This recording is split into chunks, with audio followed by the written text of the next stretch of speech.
So this is extract 30 of Terry Pratchett's Truckers. Good idea. Go ahead, said Gerda. But carefully, said Grimmer. Thank you, said Angelo politely. Is that all right by you, Masklin? He added. Yeah, fine. Just go. At least there were no more buildings. The lorry purred along the lonely road, its one remaining headlight making a white glow in the mist. One or two vehicles passed them on the other side of the road. Masklin knew that soon they should be looking for somewhere to stop. It would have to be somewhere sheltered, away from humans, but not too far away, because he was pretty certain that there were still plenty of things that the gnomes were going to need. Perhaps they were going north, but if they were, it was sheer luck. It was at that moment, tired, angry with his mind not entirely what was in front of him, that he saw prices slashed. There was no doubt about it. The human was standing in the road, waving its torch. There was a car beside him, with a blue flashing light on top. The others had seen it too. Prices slashed, moaned Gerda. He's got here in front of us. More speed, said Angelo grimly. What are you going to do, said Masklin. Well, see how his torch can stand up to a lorry, muttered Angelo. You can't do that. You can't drive lorries into people. It's prices slashed, said Angelo. It's not people. He's right, said Grimmer. You said we mustn't stop now. Masklin grabbed the steering strings and gave one a yank. The lorry skewed round just as Price's Slash dropped his torch and, with respectable speed, jumped into the hedge. There was a bang as the rear of the lorry hit the car, and then Angelo had the threads again and was guiding them back into something like a straight line. You didn't have to do that, he said sullenly. It's all right to run into Price's Slash, isn't it, Gerda? Well, said Gerda. He gave Masklin a sort of embarrassed look. I'm not actually sure it was Price's Slashed. In fact, he had darker clothes, for one thing, and the car with the light on. Yes, but he had the peaked hat and the terrible torch. The lorry bumped off a bank, taking away a large chunk of soil, and lurched back into the road. Anyway, said Angelo, in a satisfied voice, that's all behind us now. We left Arnold Brothers, established 1905, behind in the store. We don't need that stuff, not outside. Noisy though it was in the cab, the words created their own sort of silence. Well, it's true, said Angelo defensively. And Dorcas thinks the same thing as me. And a lot of the younger gnomes do. We shall see, said Gerda. However, I suspect that if Arnold Brothers, established 1905, was ever anywhere, then he's, everywhere. What do you mean by that? Well, I'm not actually sure myself. I need to think about it a bit. Angelo sniffed. Well, think about it then, but I don't believe any of it. Doesn't matter anymore. May bargains galore turn against me if I'm wrong, he added. Masklin saw a blue light out of the corner of his eyes. There were mirrors over the wheels of the lorry, and although one of them was smashed and the other one was bent, they still worked after a fashion. The light was behind the lorry. He's coming after us, whoever he is, he said mildly. And there's that dee-dah noise, said Angelo. I think, Masklin went on, that it might be a good idea to get off this road. Angelo glanced from side to side. There's too many edges, he said. No, I meant onto another road. Can you do that? 10-4, no problem. Hey, he's trying to overtake. What a nerve. The lorry swerved violently. I wish we could open the windows, he added.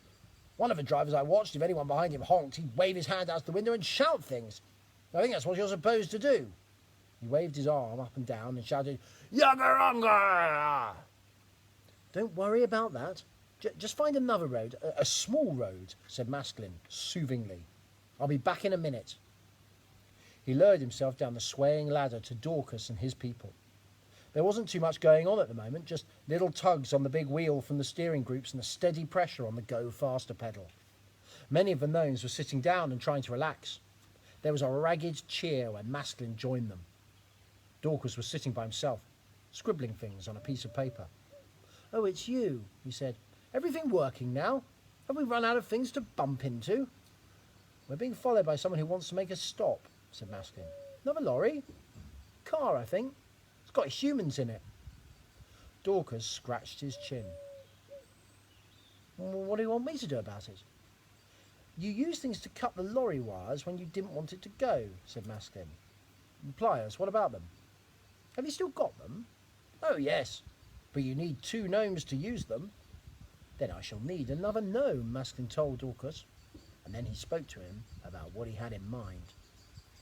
The old gnome looked at him with something like admiration. Then he shook his head. It'll never work, he said. We don't have the time. Nice idea, though.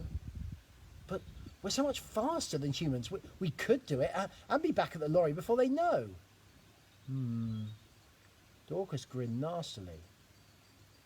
You're going to come, then?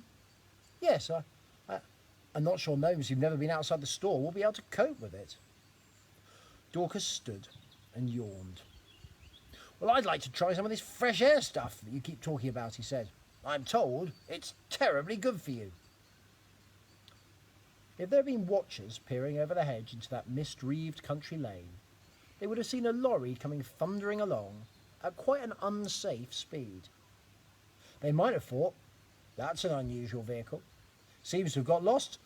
Quite a few things it should have, like one headlight, a bumper, and most of the paint down one side. And it seems to have picked up a number of things that it shouldn't have, like some bits of bush and some dents and a large sheet of corrugated iron.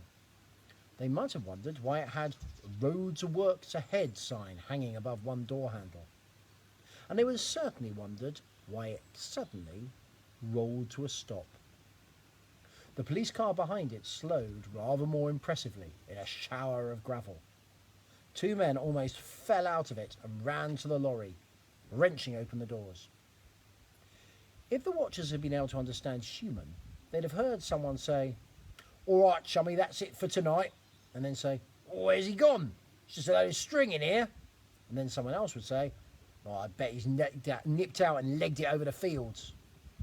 And whilst this was going on, and while the policemen poked vaguely in the hedge and shone their torches into the mist, the watchers might have noticed a couple of very small shadows run from under the rear of the lorry and disappear under the car. They moved very fast, like mice, and like mice, their voices were high-pitched, fast, and squeaky. They were carrying a pair of pliers. A few seconds later, they scurried back again, and almost as soon as they disappeared under the lorry, it started up again. The men shouted and ran back to their car, but instead of roaring into life, it went whir, whir, whir in the misty light. After a while, one of them got out and lifted the bonnet. As the lorry vanished into the mist, its single rear light a fading glow, he knelt down, reached under the wire, and held up a handful of neatly cut wires. This is what the watchers would have seen. In fact, the only watchers were a couple of cows, and they didn't understand any of it. Perhaps it nearly ends there. A couple of days later, the lorry was found in a ditch somewhere outside the town. What was stranger was this: the battery and every wire, light bulb and switch had been taken out of it and served the radio. The cab was full of bits of string. But it doesn't end there. I think there's still at least one more chapter to go.